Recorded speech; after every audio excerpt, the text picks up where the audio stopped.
All right, we're just about ready to get started. Welcome. My name is Michelle Azout, and I'm the Public Programs Coordinator here at the Cantor Art Center.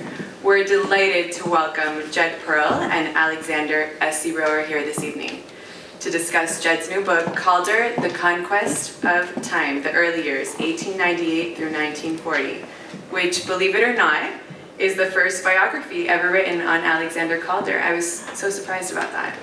I was recently chatting with Jed's mom, Terry, who's here tonight, and I learned that Jed grew up in Palo Alto. So I think that makes this stop of the book tour just that much more special.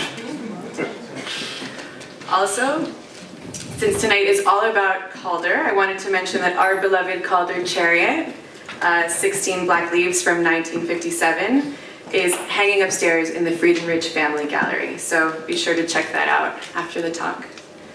Before we begin, I'd like to mention that tonight was a collaboration between many different people, many different organizations. So I'd like to thank Liz Sullivan and her team from Pace Palo Alto, as well as our education team here at the Cantor, the folks at the Calder's Foundation, and NOF for bringing this program to fruition. Tonight, the speakers will have a conversation before opening it up to your questions. Before we begin, I'll give you a small glimpse into their quite prolific backgrounds. Jed Perl is a regular contributor to the New York Review of Books. He was the art critic for the New Republic for 20 years. His previous books include Magicians and Charlatans, Antoine's Alphabet, and New Art City, which was a New York Times notable book and an Atlantic Book of the Year. He lives in New York City. Alexander S.C. Rower is founder and president of the Calder Foundation. Since 1987, Rower has documented more than 22,000 works by Calder and established an extensive archive dedicated to all aspects of the artist's career. He has curated and collaborated on over 100 Calder exhibitions worldwide, including projects at the Whitney Museum of American Art, New York, and the Tate Modern London. He has published many texts on Calder's life and work, and he frequently lectures on the subject. Please join me in welcoming Jed Perl and Alexander S.C. Rower.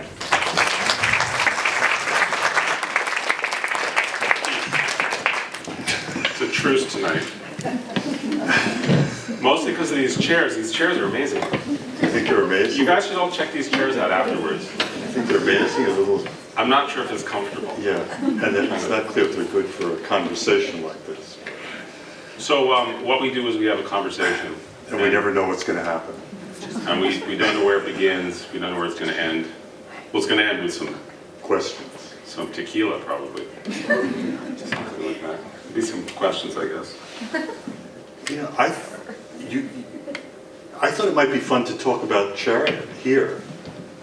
This great mobile. Okay, well, I hate that title. I knew you were going to say that. Why do I hate that title? Because if you think the sculpture, which is a non-objective sculpture, it doesn't mean anything. It just hangs there in space, right? And if you hear it's called Chariot or the Chariot, all you see is a bunch of horses in a chariot. You don't see any other opportunities, right? But where does that title come from? So, okay, not the biography, the Calder Foundation. The Calder Foundation, we're very rigorous in researching all of Calder's work, and we want to know what was the original title. Sometimes titles are given by a dealer. Sometimes titles are given by a friend. Calder's great friend, James Johnson Sweeney, who was the curator of his Big MoMA retrospective in 1943 and was the director of the Guggenheim Museum and many other things. He had a beautiful sculpture, which is now in the Whitney collection, and his brother called it the Calderberry bush. And it's this non-objective work from 1931, and it goes up into these red discs. And if you think it's called the Calderberry bush, all you see is a bunch of stupid berries on a bush. You don't see object with red discs. That's its original title when it was shown in 1931 and 1934 and so on. And it developed this title, and it kept this title for about 45 years until we were able to prove its original title. Let's go back to Chariot, because So we don't know who gave this mobile upstairs the title Chariot. And the reason why we allow it to still be called Chariot is because we don't know whether Calder agreed, Calder had the idea, somebody else had the idea. We have no reason to disprove its title, so we don't object to the title. But we object to titles But every you day. did object to the title. Well, I can personally object to the title because I don't like the title. Because I think the title, if this painting over here was called A Bunch of Play-Doh and Silly Putty, you would see a bunch of Play-Doh and Silly Putty. I don't know what it's called. What's that painting called, Jen? Danish opera. Danish opera. That's very different than a bunch of silly putty and Play-Doh, right? Titles have this misfortune. Okay, but let me ask you, they draw let me you ask you this. into a place. Do you think it's inexplicable that that work is called Chariot? Does I everybody think know what the work looks like? There are 7, you might call them arms with a kind of a 3-sided shape at one end and another shape at the other end, all on a single bar, okay, 7 of these configurations. And then behind it is another configuration. There are 16 elements in all, made up of another 3-sided element and another element. So it's like there are these 7 elements in relationship to, behind them, and above them, really, another element, right? But so what?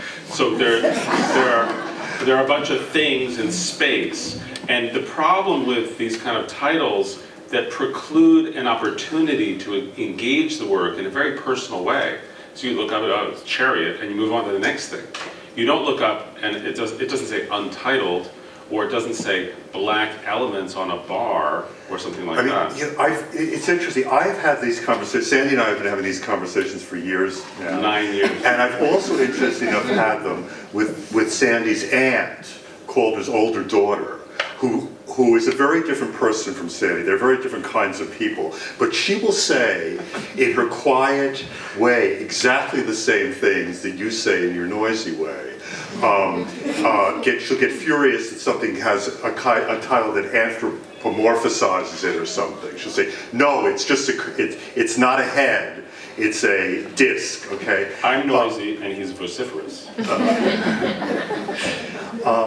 And Right. I've had these conversations with her too, and it's really, really interesting because what they are reflecting, and it's a very important thing, but it's also can be problematical in certain ways, is, you know how there's this idea about modern art, somebody comes to the museum, you look at a Jackson Pollock, and you think there is a key, a single key, that unlocks it. You know what I mean? It's like... That's utter nonsense. Right, exactly, okay? And it's like, oh, well, you don't know what it is. It's a Modron. Oh, actually, it's a map of the city. And then, oh, okay, I'm done with that, and I can go on to the next thing. This is why Sandy and his aunt take this view. But the problem with it, and every blood relative of it. right? Okay. Not just. And that is because Calder himself got very, very tired of people making these kind of simplistic interpretations. He also thought a lot about the levels of illusion and echo and association that works kicked off. And one of the really interesting things that I've learned, you go and interview a lot of people when you work on a biography for 9 years, and most of what people tell you is not very interesting because you've heard it 20 times before, or it's written in a book. But occasionally somebody says something really interesting. And once in a discussion with somebody, and once in a kind of unexpected journal of somebody who you wouldn't have even known would be writing about Calder, I've discovered moments where Calder is shown a work of art he doesn't like. In one case in Connecticut, he's at somebody's house and there's some work by a sculptor, a pile of stuff. And he says, it looks like a pile of deflated rubber tires. Another case, he's visiting the painter Chellichev, this neo-romantic painter in Rome in the 1950s. And Chellichev has done this painting called the Golden Urn or something, which is a kind of figure made out of these kind of spirals.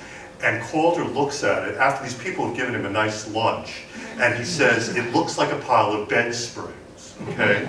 Now, what's interesting to me about these comments is they go to exactly the thing you're talking about. What he's saying is wrong with these things is they too immediately become one thing. another, and it's exactly, when he looks at this abstract sculpture, he said it looks like a pile of deflated tires.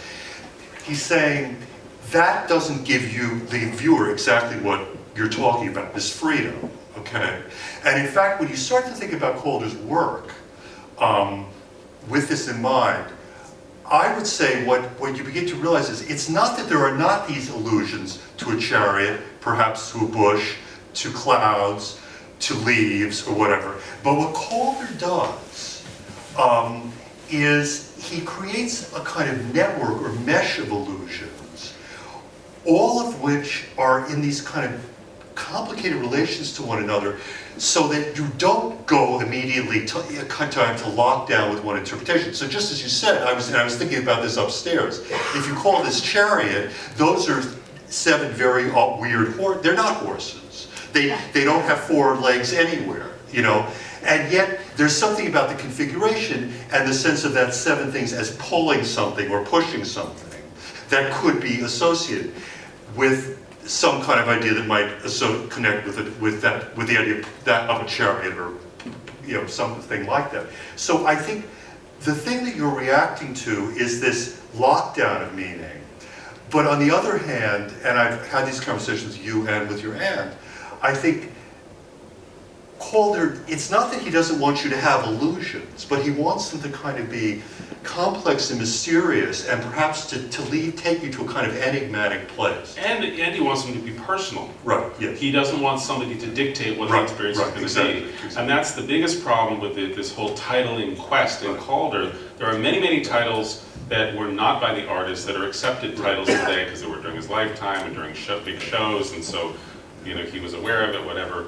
So we don't deny those titles, but if you go up to SF MoMA and you see the Calder Gallery that has this new show about scaling up with these models and these bigger sculptures, there's one sculpture called The Kite That Never Flew.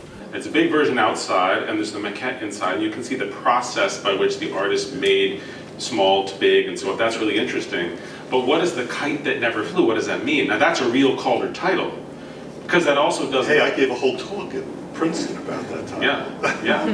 And it's a great title because you have to think about what is he talking about. Well, what is a kite? This brings up the whole question of gravity, okay? And of course, it isn't exactly, doesn't look like any kite at least I've been acquainted with.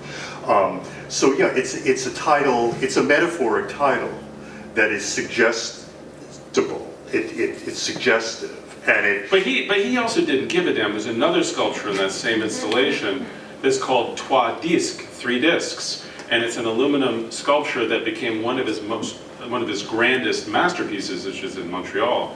And it was there for this expo in '67. We made it for Expo '67. It was a commission from International Nickel. It's made out of stainless steel because they made the stainless steel, and they wanted to call it Man. Well, because that was the theme of Expo. That was the theme of Expo, man and this and man and that. And so he said, okay, so they call it Man. But that's not his title. His title is Trois Disques. Right. If you look at it, if you see the title Man and you see these 3 little things, round discs, you think those are 3 little heads or 3 big heads. Yeah, but wait, but they're not just round discs, they're round discs atop on a neck. Forms like this, and there is the possibility of the figural possibility. I mean, it's late in life. Calder did. There are a series of critters. He returned to an interest. Not that he ever left the interest in animals, but there are some very interesting some called crinkles and things, where he will actually create a confrontation between something that begins to look like a snake or some kind of reptilian element, object, being, thing, and then he will add it to it a pure geometric form. And when I look at those things, I think about these comments he made about, oh, that looks like old bed springs, because precisely what he's trying to do is make something where you're kind of left in this state of openness about the meaning. He was breaking his own tradition. Right, he was reinventing himself at the end of his life. He's in his 70s, and he's mix and matching different. It's really kind of a junky thing. And it was Jed. It was Jed who really opened my eyes to them, because I was, as a kid, ever since I saw my grandfather make a bunch of those, and I just sort of dismissed them as an old man. you know. And you woke me up to that. It was a new vocabulary going on. I thought he was just completely focused on his monumental sculpture, and the stuff he made in the studio was just stuff for the, you know, the dealers to sell. But in fact, you woke me up to it that there's something much richer going on there. I mean, But should we talk about this book? Yeah, well, I was going to say that in a way, well, how does all this has been a lot of fun, but how does this relate to the book? I mean, what is a biography? A biography in some very basic way tells the story of somebody's life, and Calder's life is a great story. It's full of incredible characters, great friendships, a great, great love affair. It's a story nobody knows. There are many parts, well, there are parts of it. I mean, his parents are artists, there are a lot of interesting ins and outs to that, and his relationship with his parents that have not been understood.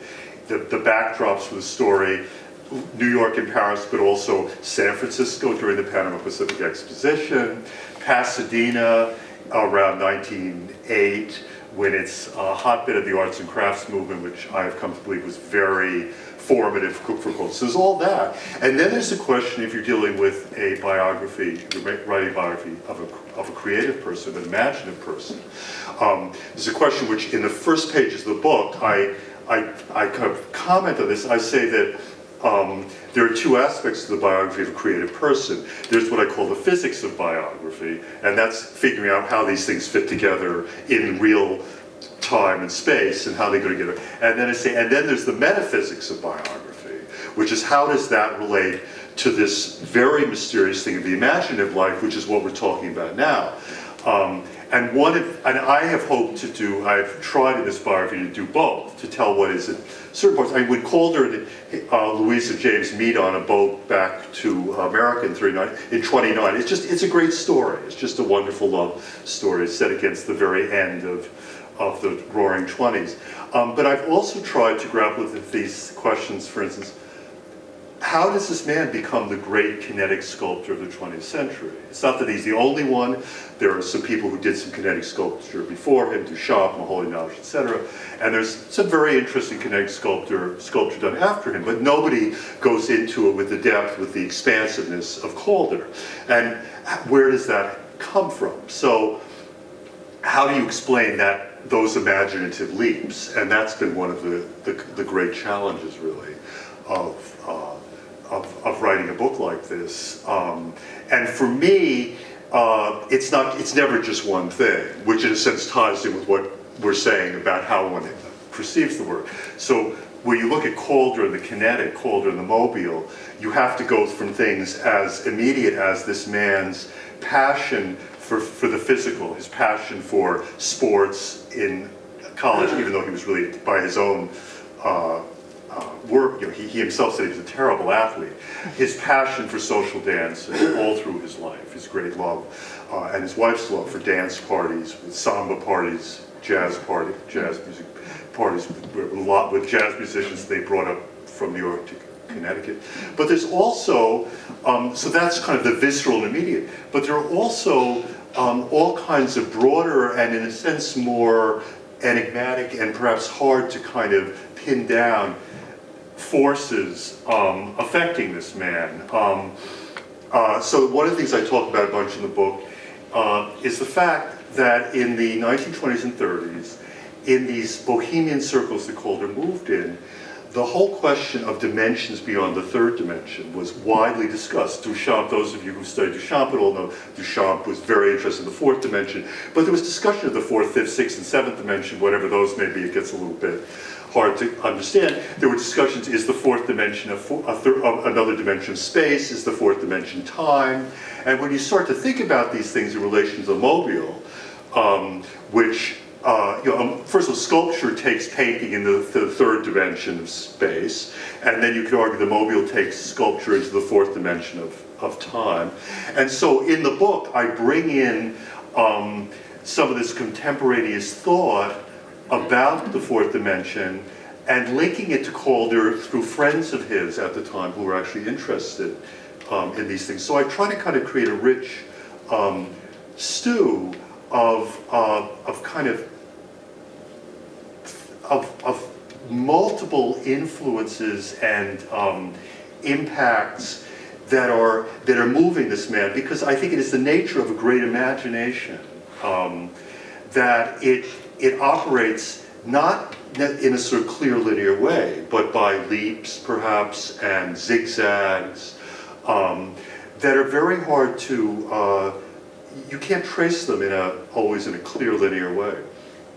Well, in reading your book, there's so many stories going on, these peripheral stories, all these circles going on and around, and it is very rich, but it's also something you've been so criticized. It's so strange to me when I read this criticism, these 2 pages in a glorious newspaper about your book, and then at the last paragraph it says something about how you talk too much about other people or whatever they say, and which is, I think, exactly wrong. Because nobody really understands who Calder was in 1915 or 1925 or in these times.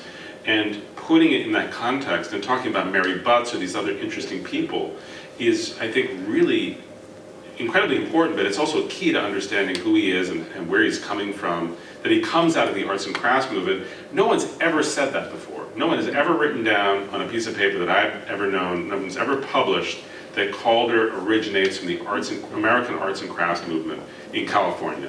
You're the first person to do that, and that's an extraordinary thing, an extraordinary observation. Yeah. And it's not actually, it's fascinating in of itself, because Calder's parents, who were both artists, they lived in Pasadena for a few years in the early part of the 20th century. They preferred to live back east, but Calder's father had tuberculosis, and it was felt to be a better climate for a few years. And I didn't really know anything about Pasadena, and I started to look at it, and Calder did these 2 marvelous little sheet brass sculptures, either at the very end of being in Pasadena or right after leaving, in any event. He did these things which were very, very important to him. One of them was shown in the Museum of Modern Art in 1943, in his great retrospective of the Museum of Modern Art. Second retrospective. But his first there. Yeah. So these were things that were very important to him. And then I started to think about and kind of meditate on Pasadena in those years, which was the center of the arts and crafts, one of the international centers of the arts and crafts, with a lot of metal workers, people I think his parents knew. And you can get it pretty close. That I think there may in fact be people his parents knew who worked with sheet metal, who showed this very bright 8 or 9-year-old boy how to, and then he went off. I mean, he was a little whiz kid in many respects. Everybody thought he was. But the other thing that's really interesting about this, it's not just there that's interesting, but one of the great enigmas of Calder in Europe. Calder arrives in 26. He's only started being an artist really seriously 3 years earlier. And within a couple of years, it's as if everything that's going on in Europe he assimilates. And then in 1930, he goes to Mondrian's studio. And bang, a year later, he has the show at the Galerie Percier, which is one of the most daring shows of pared down minimalist sculpture in the entire century, okay? There's no whiff of provincialism or of a kind of outsider discomfort. And everybody who's written about this before, it's like they try to tell you how, there was stuff going on with the Russian constructivists and the Bauhaus, and somehow he got hip with that, and that's how he got there. And I think he was aware of all those things, by the way. But he says he wasn't. He says he wasn't, right. Though, well, it's an interesting, thing. I mean, but, he also probably said he wasn't because he got so tired of people saying he was, it's kind of one of those things. But in any event, those of you who know some of the history of the Bauhaus know the Bauhaus is literally, it grew out of the arts and crafts movement. The Bauhaus, whereby the mid-20s are doing these very pared down metal, hard edge metal things, starts as a kind of arts and craftsy school. And then I'm thinking, well, that's where Calder knew all that stuff as a boy.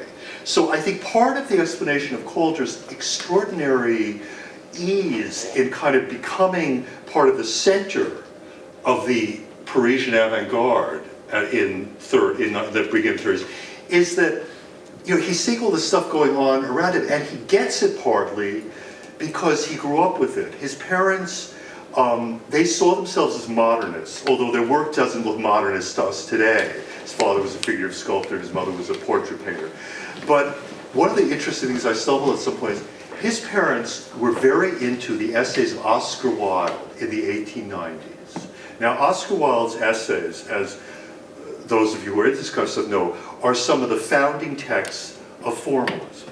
Okay, it is Oscar Wilde who says your works have no meaning other than, well, exactly what you were talking about. This idea that it's not, it doesn't matter if it's a fish or a flower, it is what it is. And art has nothing to do with life. These are things that Oscar Wilde says. Calder's parents were wildly passionate about his writings. And in fact, Calder's mother, when she read James Johnson Sweeney's text for the 1943 retrospective, she wrote to her son and said, you know, what Sweeney's saying about your work reminds me of those essays by Oscar Wilde that we loved so much in Paris in the 90s. So the part of what's interesting here is not just as backstory and childhood story, but when Calder gets to Paris, he's meeting Leger and Mondrian and Le Corbusier and Duchamp, he gets it very quickly because he's heard all this stuff.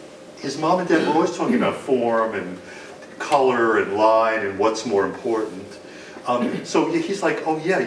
And indeed, although they never became abstract artists, his parents, they were very interested in what he and his friends were doing. Oh, well, that was a nice period. So you end your volume 2 at 1940. 1940. Which is a strange date. I mean, it's a strange date because America's about to enter World War II. Sandy wanted the book to be 3 volumes. Or 4.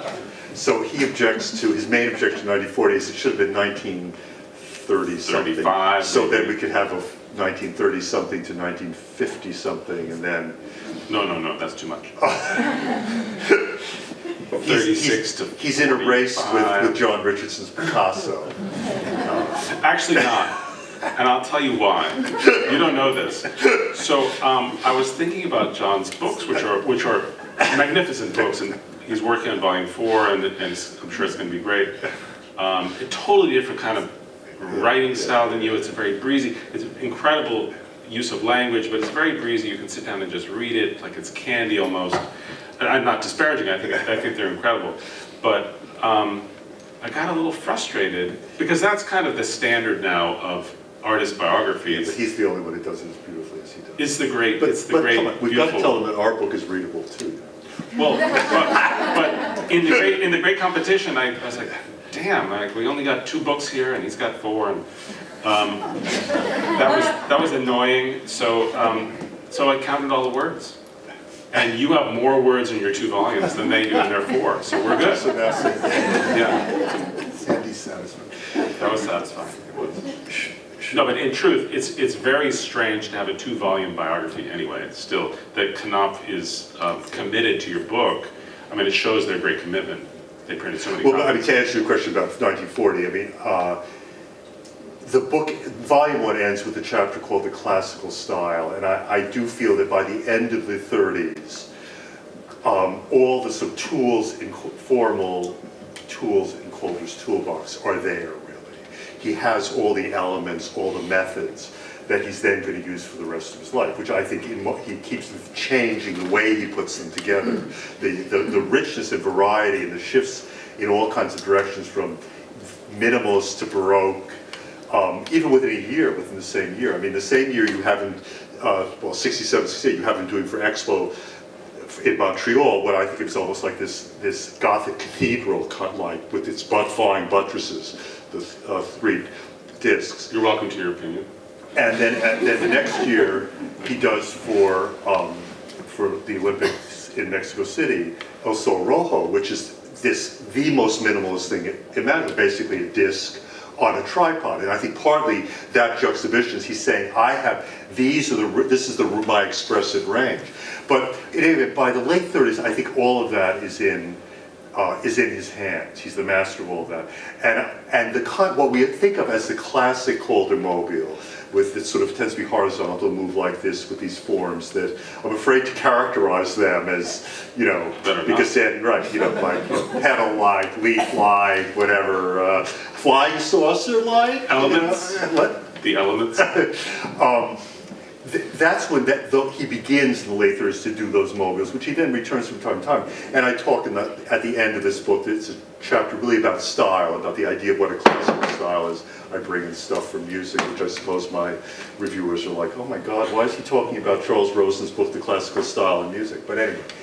And then 40 is a great year to begin volume 2, because this is when all the Calder's great Parisian friends and European friends start arriving in America. And it's this marvelous story. I mean, they become the go-to people because they have this international... I don't know how marvelous it is, all these exiles.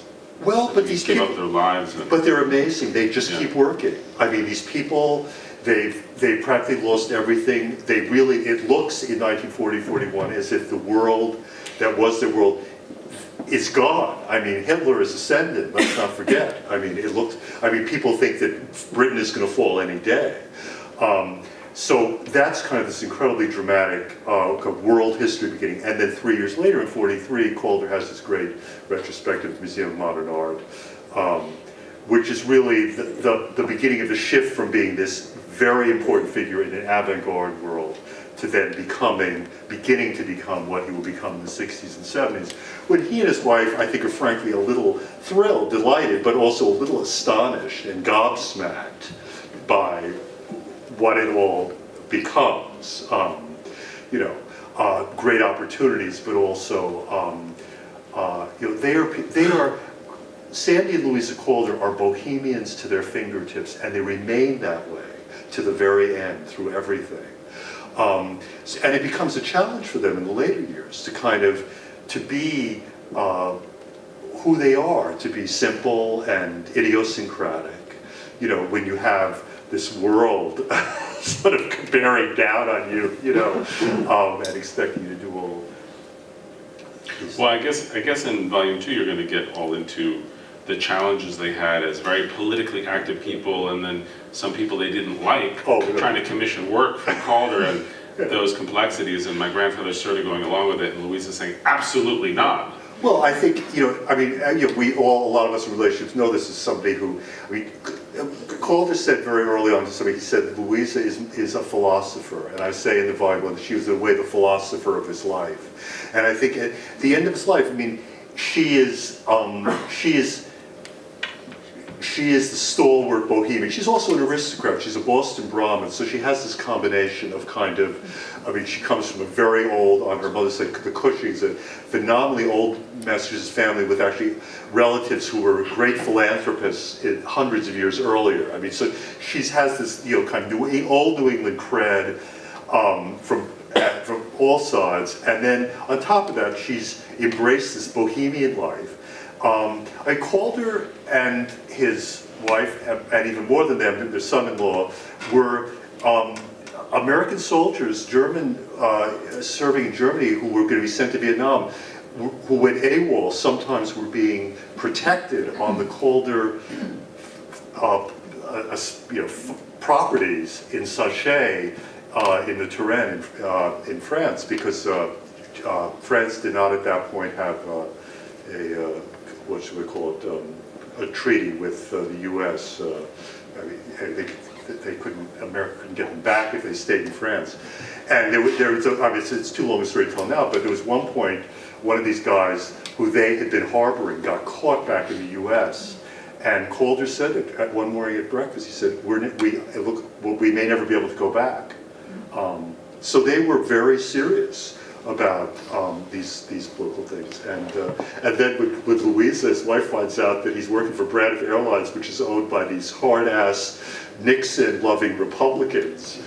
She was like, she was freaking out. She was a bit disappointed by that, I have to say. Maybe it's time to ask some questions.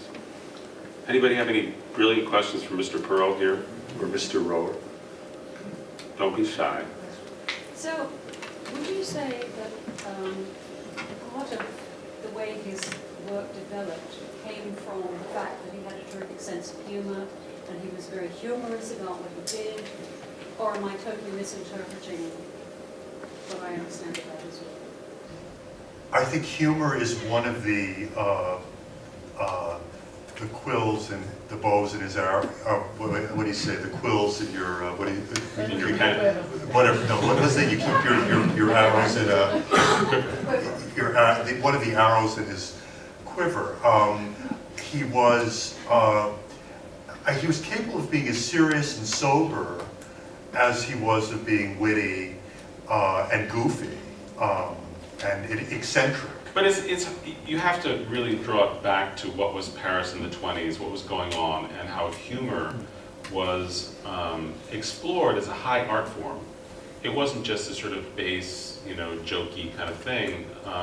Many people made works for these salons of humorous work.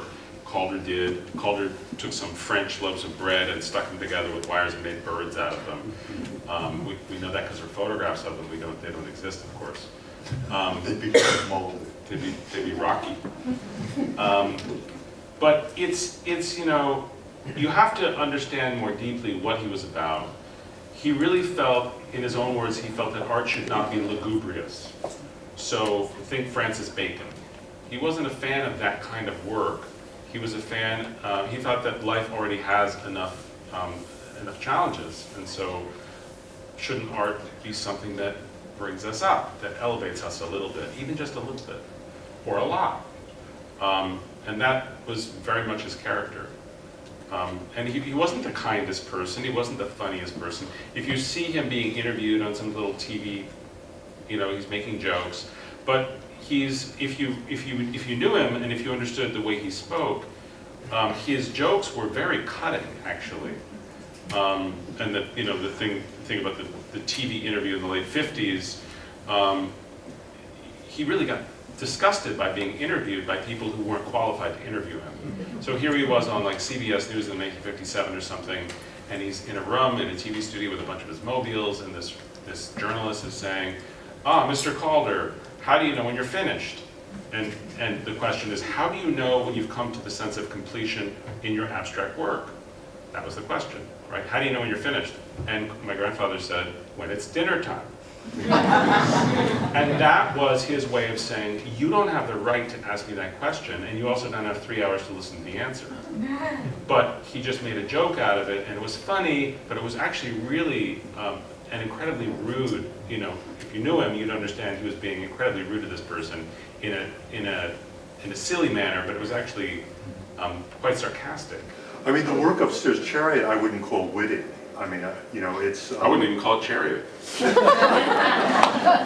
mean, I'll say one of the things I love about Calder, one of the things that has made working on this book as long as I have so rich and interesting and continuously engaging is that there's so many aspects to him.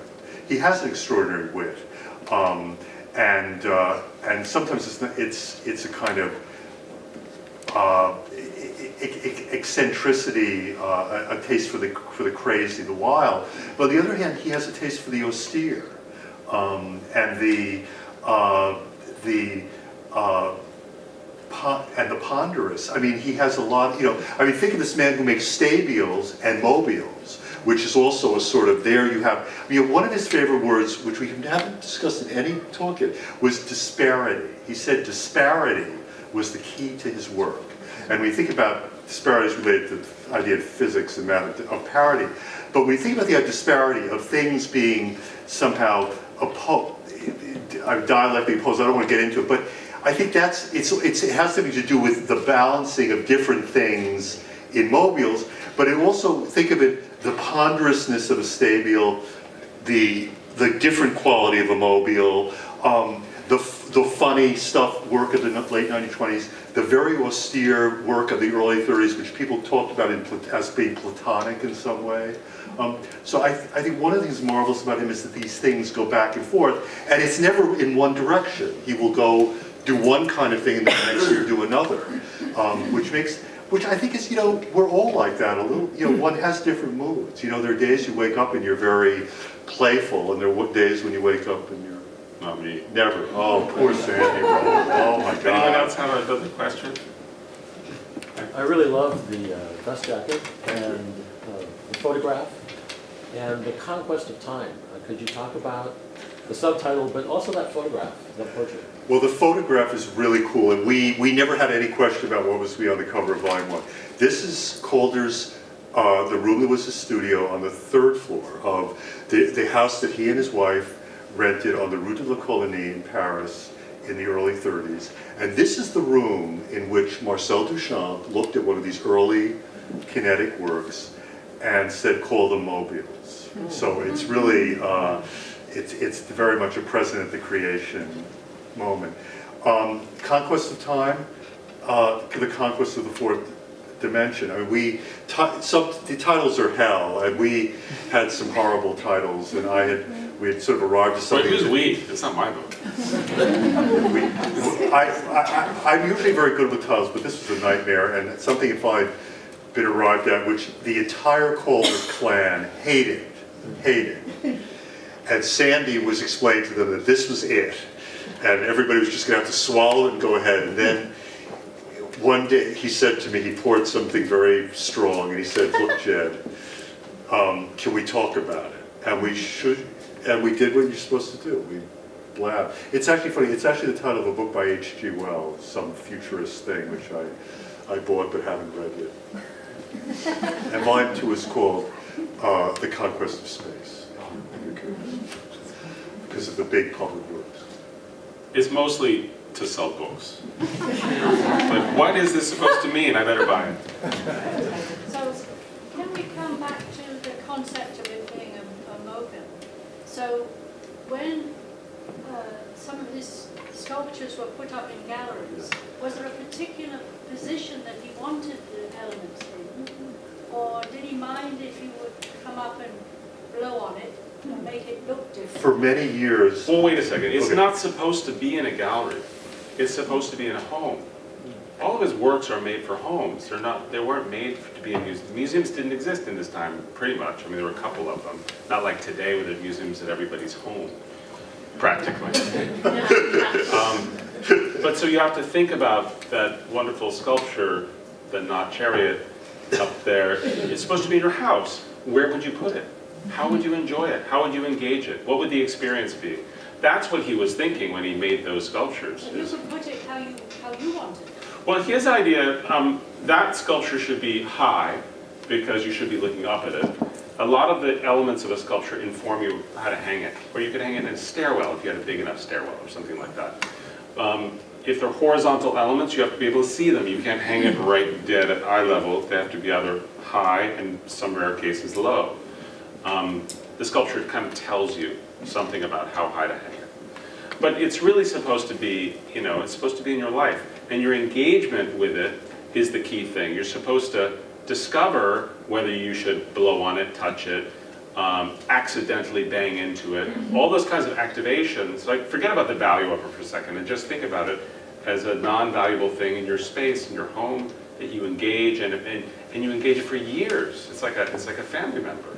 But what Calder is creating with these mobiles is he is controlling the possibilities to a certain degree, okay? And one of the things that's so fascinating when you actually see a lot of them in motion, which is very, very hard to do just because of the nature of museums today, they move differently depending on the weights of things and the shapes of things and how the wires are attached. They're all different kinds of motion. So if you are given or buy or end up with a mobile in your house, Calder has determined a range of possibilities that it can have. It's not like it can be anything or do anything.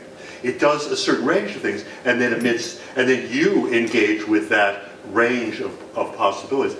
He said at the very beginning of kind of moving into kinetic work, he talked about the idea of perfection. It's very interesting.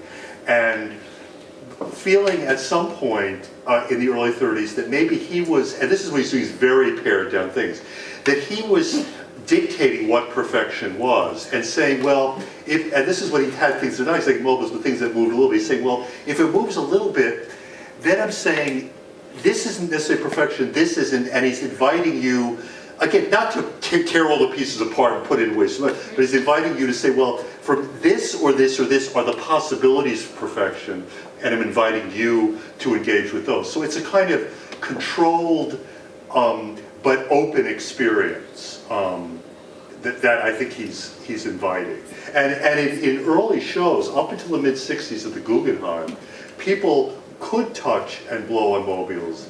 The 1943 show at MoMA, the accounts say people were in there pushing things, and of course, I mean, most of them were, I mean, they had very little value at that point. I mean, most of them ended up going back to his house. Well, and things got damaged and had to be repaired. Another question? This has been a wonderful conversation. I have about 50 questions, but I'll just try to limit to one. Jed, I wondered as a writer, there's the old saw that writing about music is like dancing about architecture. And I'm impressed thinking about Calder and all the different dimensions in which the art functions. How did you have to learn to write about art in a different way, because you're describing both the kinetic motion, the physical element of the object? Is there something as a writer that was a particular challenge that you kind of... This is being asked by a novelist. It's a selfish question, actually. I mean, I guess my tactic is to try to go with things from a couple of different directions. So kind of, I think you don't want descriptions to get belabored, you know, like to get so complicated that people, a very complicated description of something doesn't describe it, you know, because the experience is very immediate. So I guess my tactic tends to be to try to maybe have a sentence or two that's kind of vivid and jazzy and lyrical, and then maybe back it up with something that's somewhat more sort of scientific and ponderous, so to sort of come at it from two different angles, and not try to put the whole thing together. But the whole thing, I mean, I really struggled, particularly the last chapter, this chapter called The Classical Style, where I'm just trying to talk very specifically about a great mobile, what I call the plunging variety, a hanging mobile, but that practically touches the floor. You know, and it's not one of the ones that kind of goes like this, but it goes like this. But like when I was trying to actually deal with things like numbers of elements and where are they and how are they related, how are they connected, I mean, I rewrote some of that stuff 1,000 times because it's very easy to get, as you see, very clotted. But I mean, it's a writing problem like, you know, not that different in a sense from the problems one has with, you know, you're describing a scene. Somebody comes into a room, there are 5 people there. Do you describe all 5 people first, or you describe, you know, the coming of the room? So it's that, but my tactic tends to be to go at it with something kind of quick and fast and vivid, and then maybe you will sort of say, okay, now we're going to add up how many things are, just kind of tell the reader, okay, now we're going to be a little bit school-y about it, you know. That's the best I can say. A couple more questions back there. Actually, a comment. So, Actually, there was, you know, another woman had a question. I'm sorry, since you had. Okay. If I'm correct, he had a brief engineering training. Can you speak to how important you think that is, or how, if there was a duality within him that resulted in who he became? The reason he went to engineering school, well, the 2 reasons. Jed disagrees with one of them, which is that his parents didn't want him to suffer the life of an artist. And so he was encouraged to go to university and study something other than art. So mechanical engineering was something, a friend of his was going to become a mechanical engineer, so he went along and studied engineering. The reason he went to engineering school is he already had the propensity, he had this innate sense of engineering. He said himself that he would have made mobiles had he not gone to engineering school, but that wasn't, he wasn't an engineer who became a sculptor, which, well, a lot of people think that, and it's completely false. He did utilize some of those skills at different times. We know about certain things, and I think most importantly, later in life when he was making the giant sculptures, and they were being tested for, you know, for their rigidity and if there was a windstorm, and some of the models were put in wind tunnels to test them and so on. He came up with aesthetic solutions to the engineering problems. So it was a combination of, first he made his aesthetic object, but then they had to make it rigid. So as it was enlarged to full scale, all these different gussets and ribs were added. The engineers came up with systems for that, which he rejected some of them, accepted some of them, and refined some of them, making them forms that were more pleasing and more expressive of the sculpture itself. So those lines ended up being you know, counterpoints sometimes, or strengthening the form, aesthetically and physically both. But the other interesting thing, I mean, he went to the Stevens Institute of Technology in Hoboken, 1916 to 1919, which was, by the way, a very, I mean, it was a really serious college with a very rich, varied curriculum. One of the things I think people don't quite understand about that experience is when we think of Calder as an engineer, we think of this man sort of in a shop, kind of inventing things and creating things on his own. And it's sort of, we almost associate that sometimes, I think, with a kind of 19th century idea of the engineer. At the time when he was at Stevens was part of a kind of transformation of the whole concept of the engineer. And in fact, the Taylor method, which some of you, this method of efficiency in industry, came out of the Stevens Institute of Technology. There's a big debate in the years when he was there. Is an engineer like a person, a kind of hands-on creator of things in the way that you could say your grandfather's engineer? Or is an engineer a kind of master of industry who kind of oversees, you know, the making of things on an assembly line? And in fact, a lot of Calder's cohort, including a very close friend, went on to be big executives. That was what a lot of them were prepared for. And in fact, Calder, that was so far from the way he was. And I think in a way, Stevens also showed him a way America was going toward this increasingly mechanized, routinized culture that he really that repelled him. And there are interesting cases later on, like when he starts to get famous, and people from Stevens are coming, you know, alums are coming to him and asking, you know, what will you do for the college? And he has violent reactions at certain points. He's like this kind of rage, and this is a very laid-back guy a lot of the time.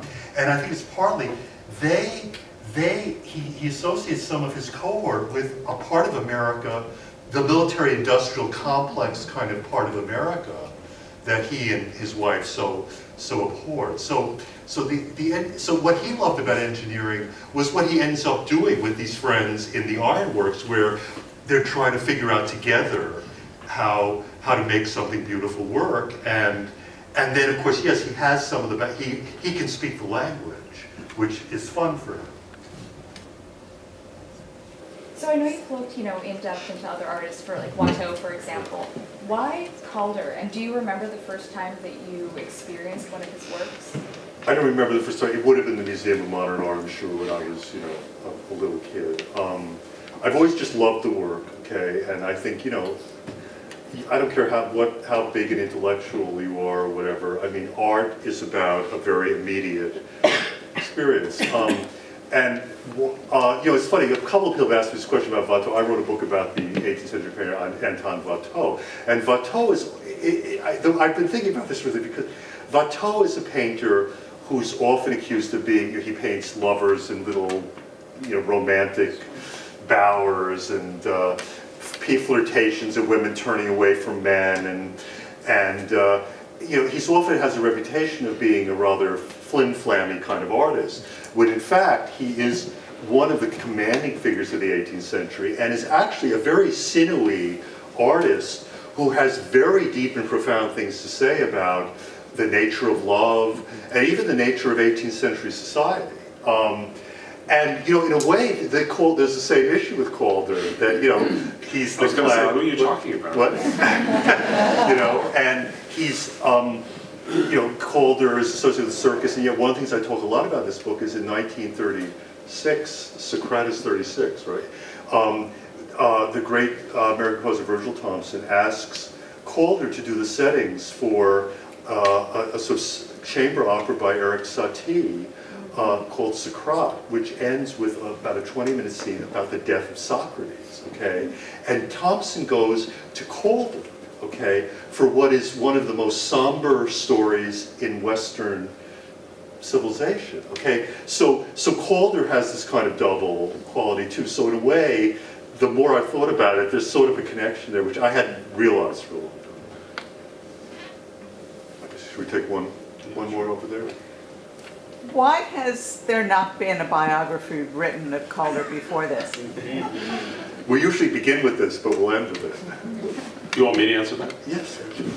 Well, you want the truth? Yes, The truth is, Jed has a whole flowery, wonderful preamble to the truth. The preamble is that in 1954, this fellow, William Rogers, who was Calder's friend, Bill Rogers, had been his friend since the 30s and was a reporter for the Springfield Union and had written about Calder and reviewed Calder. And Calder suggested that he write this biography, and so he went off and he wrote this biography, he interviewed people, he wrote this biography, and he delivered the typescript to Calder, and Calder stopped being friends with him.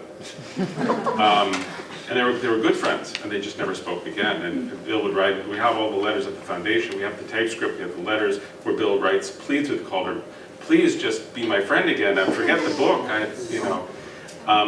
and Jed likes the typescript better than I do. No, it's just they're great interviews. They're great parts of There's it. some great little bits and pieces in it that have been very useful. And he has proven himself before to be a great writer. He wrote a book about Gertrude Stein. This guy he was a good book. plausible Yeah. He was a plausible biographer. He knew Gertrude Stein in Paris. He knew the Paris that Calder had lived in. But anyway, the book is very. But by the time he wrote this book on Calder, he was a journalist, and he was used to knocking out these stories for the newspaper, and he wrote a kind of blow-by-blow account of Calder's life that's really horrible.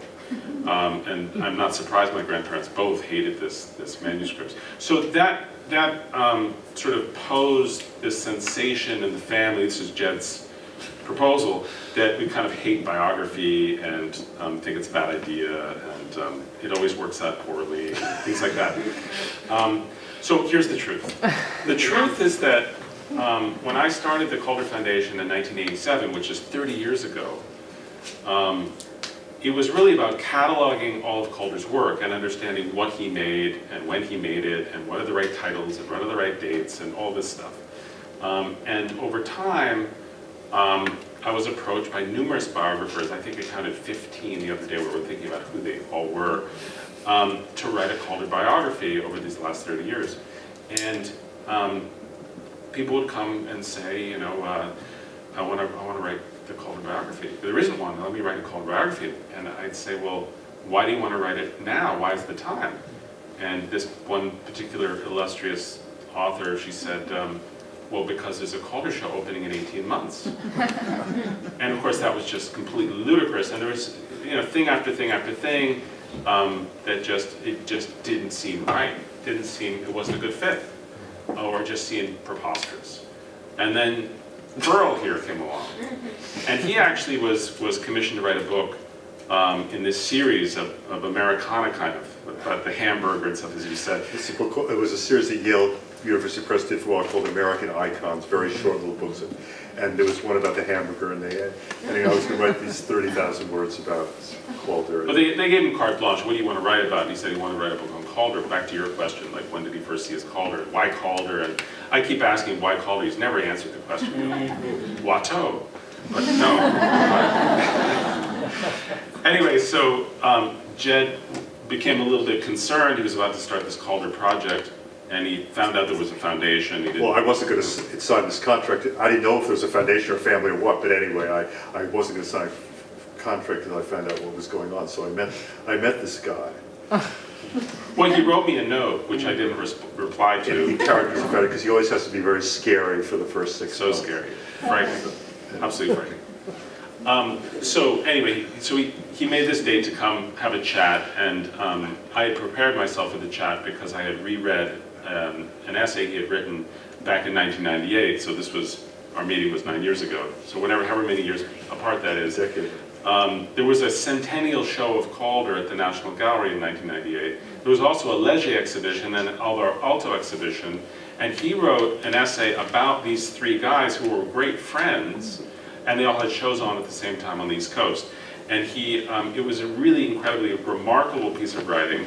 He came to sensational conclusions, and so I had reread this essay just before he walked in the door, or the week before or something. And so I was prepared to talk to him seriously about a project. I didn't know he was talking about a little dumb pocketbook. He came and talked about hamburgers and stuff. And I said, Jed, why do you're only going to write one Calder book. Why don't you do a serious book? Why don't you write the biography? And then that was sort of a shock, I think. And it went on from there. So that was the truth. probably. Thank you all very much for coming.